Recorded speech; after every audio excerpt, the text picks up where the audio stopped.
Hello and welcome to England Exclusive. I'm here with co-presenter Hayden Smith and special guest James Morrison, and we're going to be previewing each game of England and who we think will win the Euros. Hayden, who do you think will win the Euros? Well, personally, I think it's got to be the Spanish. You look at their squads all the way through: goalkeeper, Saint-Ika, as they like to call him, Sergio Ramos, PK in the defence, and in midfield, obviously the likes of Iniesta and Xavi, debatably the two best centre midfielders in the world. And if Torres is on his game, I don't think anyone will be able to stop him. I'd like to also add the fact that a team that with their third choice goalkeeper is the Barcelona keeper. It's just amazing, really. Sounding. But it has been questioned at times their desire and whether they have the ability of desire to do it again. Do you think they do? Oh, I think them winning it before in 2008 and obviously the World Cup in 2010 will just help them and inspire them even more. Their fans and players have tasted glory, and I think they'll just want more. Oh, okay. And James, who do you think will win the Euros?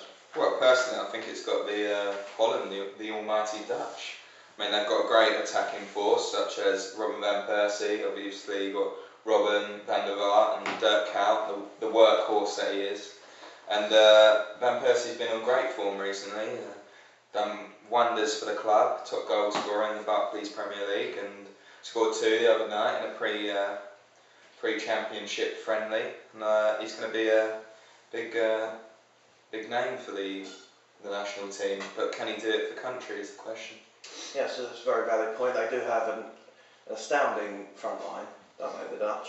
But it must be said that their back four, it's a bit shaky. They've got a good right back in Van der Wiel, but their centre halves and left backs are a bit shaky. What would you say to that, Hayden? What can they do to combat it? It's always been a problem, hasn't it? Even in the 2010 when they got to the World Cup final, you saw the contrast between the Dutch back four and the Spanish back four. Obviously, since then they've lost Van Bronckhorst as well. He's retired, so they haven't really got a world-class left back. Their centre back, Johnny Heitinga for Everton, he could be key if he's on his game. Maybe they've got a chance. If not, I don't think their back four is good enough to win a championship like this. Of course, we all received the Roy Hodgson squad, and we all had mixed reviews towards it. What do you think to it, Hayden? Well, it was brave to leave out Rio. I'm not sure if it's the right decision. He said it was based on footballing reasons, but if you ask me if I'd rather have Rio Ferdinand or Martin Kelly, I think it's got to be Rio. Yes, even as a Liverpool fan, James, you must have been surprised when you saw Martin Kelly in that. Not just Martin Kelly, Stuart Downing. I mean, what's going on there? But well, they're not the worst players, but obviously there's better choices. Let's just say. Yeah. So, what as a front forward, Hayden, playing your unanimous goal record at Sunday League, what would you say your front four would be for England? For England, I would play 4 players. Oh, what, the 4 strikers? Yes. I would have taken Rooney, Jermaine Defoe, Welbeck. Then it's got to be between Andy Carroll and Grant Holt. Can I just tell you the fact that they were the 4 strikers that went? I know, I'm just saying Grant Holt maybe should have been considered second highest English goal scorer this year behind Wayne Rooney.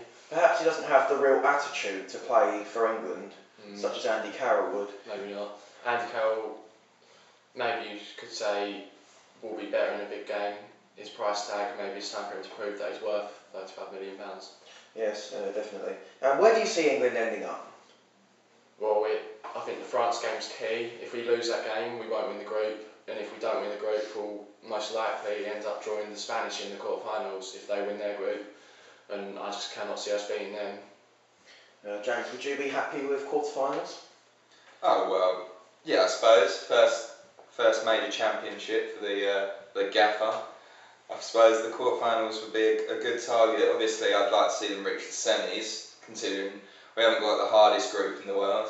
And I think if we beat the French, then we can go through and win the group, then face the Italians and hopefully beat them, and then make our way to the semi-final. Obviously, in the semi-final, it's a whole different kettle of fish. But I think we could make it to the semis, and I'd like to see us make it to the semis.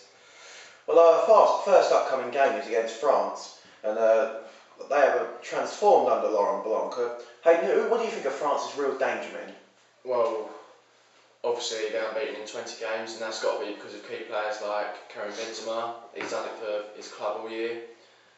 I think maybe it's time he did it for his country, and he could do that in the Euros. Players like Ribéry, Nasri, Kabay in the midfield. It's just maybe their weak point is the back four with injuries to players like Kabul and Bakary Sagna. James? Do you know what? I think we should run through the England lineup. I mean, what do you think, Hayden? England lineup. Yeah, the most likely option that you take on Monday. I would play. I think we've got to go direct. Andy Carroll up front, Ashley Young just behind him. Pump balls up to Andy Carroll to maybe flick-ons for people like Ashley Young and maybe Stephen Giles running onto them.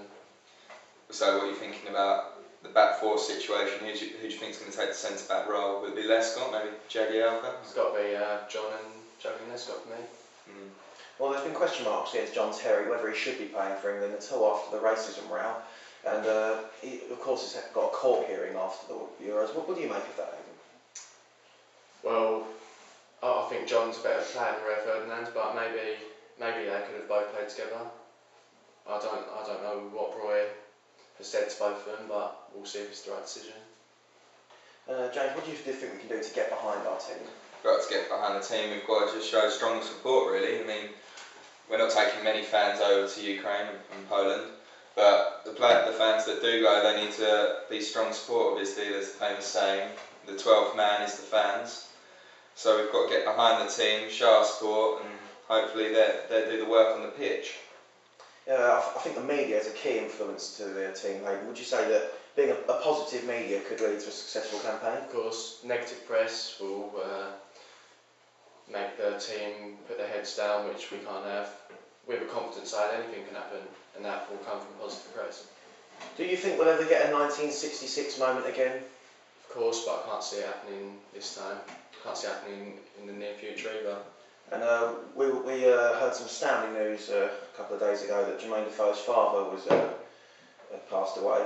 It was a disastrous moment, wasn't it? It's awful, especially before a big championship like this, but Jermaine has picked himself up well. He looks like he's ready to come back and fight for his place for the France game. Yes, we send our condolences to his family. If you would like to get on board with England Exclusive, you could tweet us, and hopefully we'll see you before the Ukraine game, where we'll be reviewing England's performance against France. Thank you.